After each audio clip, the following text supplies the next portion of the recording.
there, Noble County. It is Monday, June 15th, 2020, and I have decided that this week for the live streams, we'll have a theme, and it will be Weeds Week.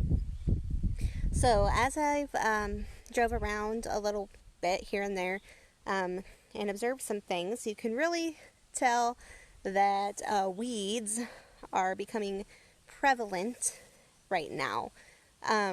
Earlier in the spring, we watched everything green up that we were hoping to see, and that's exciting and fun. And now, as we're moving more into actual summer, we're seeing a lot more weed activity. Many of the plants that we consider weeds, they sprout from seed. They may be perennial and come back from the roots, but a lot of them will sprout from seed. So it just takes some time for the soil to warm up, for them to become to germinate and really become visible in our agronomic systems. So we'll be seeing lots and lots of different things popping up. And I thought it would be a good opportunity to talk about them this week. So what we'll do each day is talk about a different weed or a couple of weeds that look alike, and whether you actually need to be concerned about them or not, what you should do to deal with them. And what we'll start with today is talking about how to take a good sample if you need help with weed identification. There is an opportunity for you guys to do sample submission to the extension office for me to look at. There will be multiple opportunities, and we'll have more details released later this week. But mentioned a bit ago, we have a drop box at the office now. You can drop samples off in the drop box, and I will get them and be able to identify what it is that you've submitted, if it is a weed. But I have to know that you were dropping it off. So you still need to call or email or message me to let me know I'm bringing a weed to put in the drop box for you to identify it. That does two things. One, it lets me know somebody needs to check the drop box for this weed. Two, it lets me know how to contact you back after identifying it. Those are very crucial things, because if your sample sits in the drop box all day, or 2 or 3 days over the weekend, it's going to get nasty. It will either rot and be squishy and unidentifiable, or the opposite, it will dry out and be too crusty for me to identify it. So what we want to do when we collect a weed sample is collect as much of the plant as possible and preserve its quality until it gets from you to me. So I'll show you some ways to do that. First off, what I'll do is tell you how to submit a good photo sample. This is the easiest, quickest way to get an identification from me. And now I don't know every single weed out there. There's too many to know them all. But if I don't know it, we can figure it out. We have weed specialists through the Ohio State University.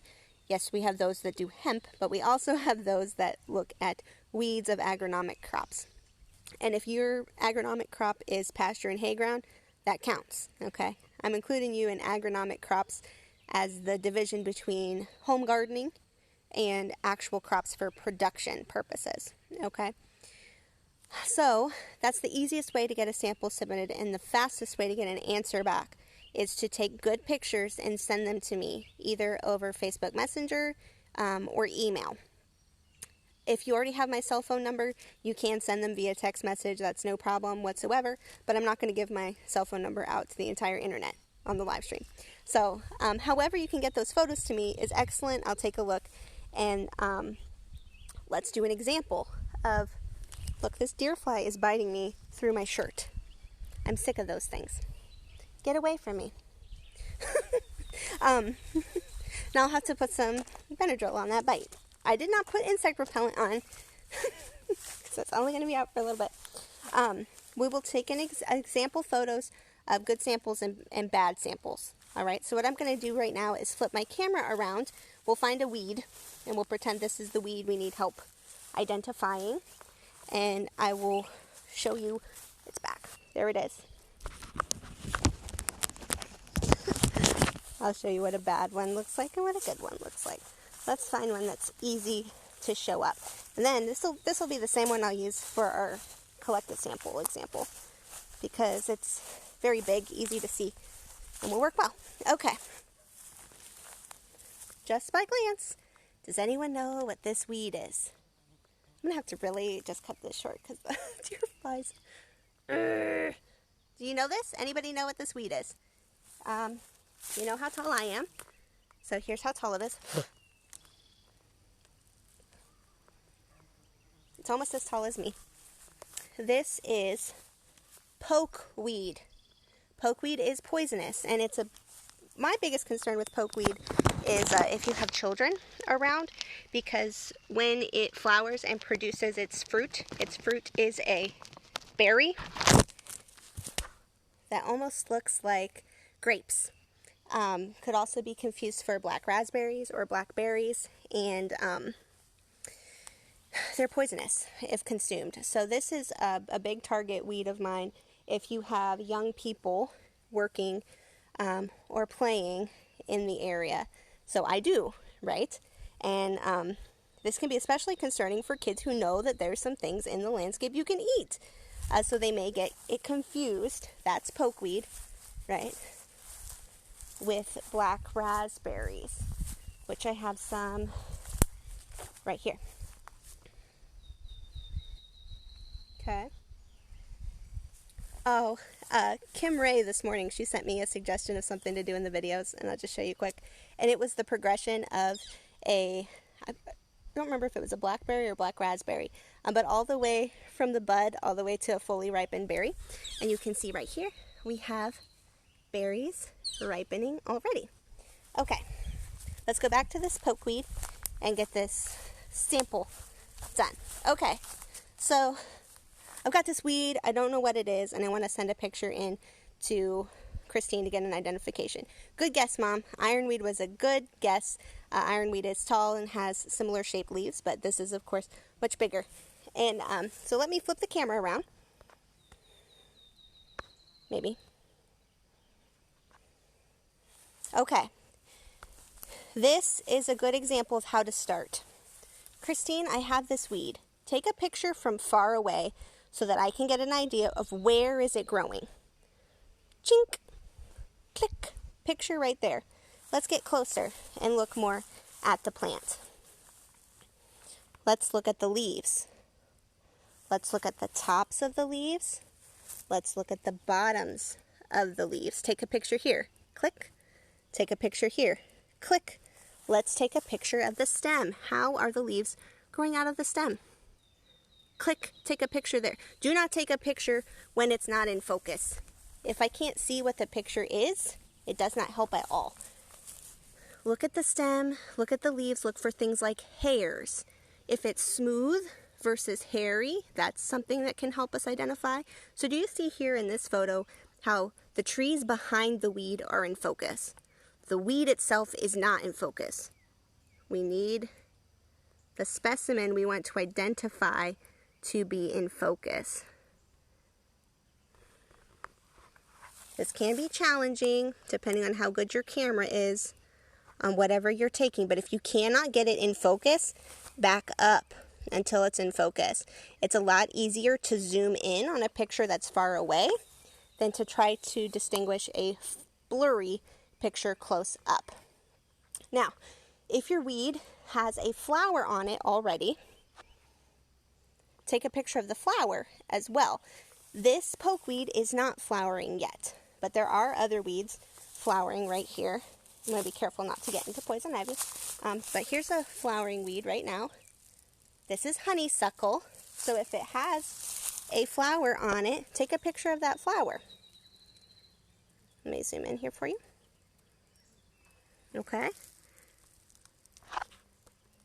Get that in focus. Click, picture there. Click, picture there. Zoom out. Click, picture there. So I can see the habitat, the growth habit, and then it's always good to have something in the picture as an element of scale. Okay, so if we go back here to the pokeweed again, I have my water bottle sitting on the tree stump. I know how big that water bottle is, so I can gauge the size of the leaves and the height of the plant based on just one commonly shaped, common size item. It could be your hand, it could be your hat, anything that gives us an element of scale, okay? That's important too. Now, You would send all those pictures to me with a description of the area where you found it. Like, tell me, I live in the northern part of Noble County, or the southern part, or I don't live in Noble County at all. I'm your friend that lives in Tennessee or Montana, and I have this weird weed. Can you help me with it? The best thing to do would be to contact your local extension educator for advice. But if I'm your friend, I'll help you out anyway. But people who are local, close by to you, are going to be familiar with what's growing, what's causing issues for people, and will give you better localized advice. Okay? So, you send all those pictures to me, I evaluate it, I send you back some recommendations. Remember, you can send it by email, you can send it by Facebook message, or you can submit a physical sample. Let's work on the physical sample, okay? Now, ideally, we want you to bring in the whole plant, roots and everything. If you can pull it out and bring it in, bring the whole thing. There are multiple ways you can do that. You can put the sample into a bottle of water, just like a flower in a vase, and bring it that way. That will keep the sample hydrated. It will keep the roots visible so that I can see it. That's one way you can do it. That, of course, will not fit in the drop box. So it's best to call and make an appointment with me to figure out the best way to do that. Or take a picture of the roots. That also works too. If you cannot get it out of the ground, then clip the sample. I have another one, perfect. I hate this weed. It's becoming super prevalent in our area, and I didn't think that I had any at home. Wrong. There it is. This weed right here, we'll talk about this one in more detail tomorrow. This is hemp dogbane, guys. Hemp dogbane is very commonly confused with milkweed. It's not milkweed. They're related, but this is not milkweed. This is hemp dogbane, and this is not beneficial for monarch butterflies. The flowers are attractive to pollinators, as most flowers are. Not all, but most. Okay, so it's important to know the difference between hemp dogbane and milkweed, and we will talk about that tomorrow. But there it is. I thought I didn't have it, but I have it. Okay, if you're going to clip the sample to submit it to me, be prepared with either a vase of water jug or whatever, either a plastic bag or a paper bag. There's benefits and disadvantages to both paper and plastic. A paper bag will prevent your sample from rotting, so if it's very hot, it would be better to submit a dry sample than a wet sample. If you cannot keep the sample cool, it will start to degrade in the plastic bag and be mushy and nasty by the time I get to look at it. So in that case, paper is better. If you're bringing it straight from the field to me, a plastic bag is fine, and I would suggest a plastic bag if you think the weed is poisonous. That will prevent the sap from leaking through a paper bag, and also allow me to look at it without taking it out. So if you have a clear Ziploc bag, I would suggest this for samples that are going to be submitted very quickly, or that are going to need to be viewed through the bag. Now you can already see I just got bit on the rump by the deer fly. This is just, I hate them. Okay. You can see there's condensation in this bag already. I took this straight out of the box. This is a brand new bag. I haven't even opened it. And there's condensation in there. So that condensation can lead to degradation of the sample. But in this case, I've got this pokeweed. Of course, if I'm submitting this for analysis, I don't know what it is. Hopefully, I think it's weird, and I'm concerned about it. So I'm going to put a glove on so that I'm not touching it with my bare hands. I don't really want to get this sap on me. Pokeweed does have a lot of sap in it. It's a weed you really don't want to get into your hay as well. Most animals will be able to pluck it out and not eat it. It's usually not an issue for livestock poisonings as much as it is for people. Like I said, kids get confused with the berries that it gets on it. They kind of look like grapes or blackberries, and they eat them, and just a few of them can cause death. So we do not want that to happen, right? Okay, I've got my plastic bag, and I've got a glove. This is a disposable glove. I want that because if there's sappy residue on it, that's going to get onto my fabric gloves, and I would have to completely wash the fabric gloves to rid them of that residue. So this is a lot easier if you have access to a disposable glove. I'm going to just set my camera here so that you can see me. Instead of trying to yank this thing out, because it does have a pretty deep root on it, it can be difficult. I do have a little one here next to it. Now this usually does not cause dermatitis, but there's a lot of people that are allergic to random things, so even, nope, I didn't get it. Even if a source says it's not poisonous, if you get a skin reaction afterwards, I'm not going to argue with you on that. There's all kinds of different allergies out there. Okay, so maybe this could work for my sample. Okay, I've got a nice chunk of stem. You can bag this sample, seal it, and keep it cool until you bring it to the office. If you have a little igloo cooler or whatever that you can put this in, that would work good. Or if you're worried about the sample degrading, like you see this tonight and you want to bring it to me tomorrow, the water bottle is a good solution as well.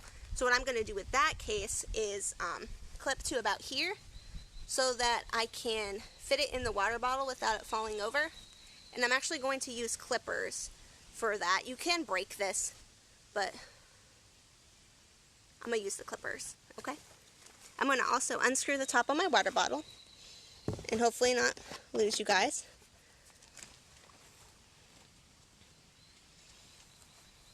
Got my clippers. If you can make note of things happening with the weed when you're around it, like if I cut this and it exudes sap, that's a characteristic as well. Look at the stem in there. You can bring me this whole thing. If we have an appointment to meet each other, we can do this, okay? And I'm going to put this in my bottle of water.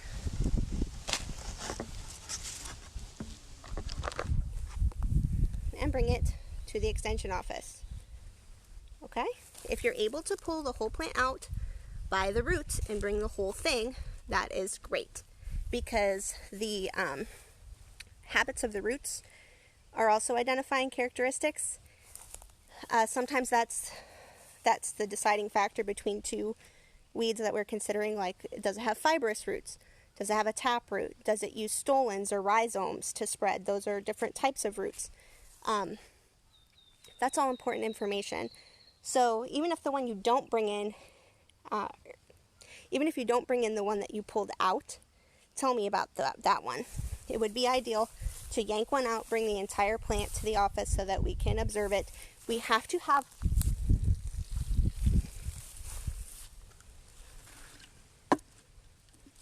That didn't work. We have to have an appointment to meet if we're going to meet in person. We have some changes that are coming to how we're allowed to do business, so I can do some in-person meetings, but you absolutely must call to do an appointment beforehand. There's multiple reasons for that, but the biggest reason is to make sure I'm actually available to be there to meet you. So if you need to bring a physical sample, please connect with me so that we can meet together and get your weeds identified. Or if you have some insect pests or things like that, we can do similar protocol to help you with those problems. So to review, if you're going to submit a physical sample for identification, bring as much of the plant as you can. Be careful if you suspect that it's poisonous to not get the plant material on your hands. Either bring it in a vase like you would a flower so that the plant stays hydrated, or put it in a plastic bag. Remember that the warmer it is, the more that sample is going to degrade in the bag.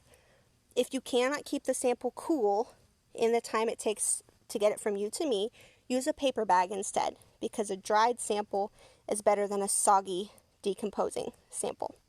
If you have any questions about any of this, feel free to contact me either through Facebook on the Facebook page for the Noble County Extension Office. You can email me at Gelley, that's Gelley, .2, the number 2, at osu.edu, or you can call. You can call the main line of the Extension Office, that's 740-732-5681, and either Carla or Tracy will transfer you to me. or you can call my direct line at 740-305-3173. Come back tomorrow. We'll talk about the differences between hemp dogbane and milkweed, why you should know the differences, and what to do if you have either one in a hay system, because you don't really want either one in your hay. And then we'll pick some other weeds as we go throughout the week. But come back and celebrate Weeds Week with us on the ANR live streams. And as always, reach out if you need additional information. Thanks, guys, and have a great day.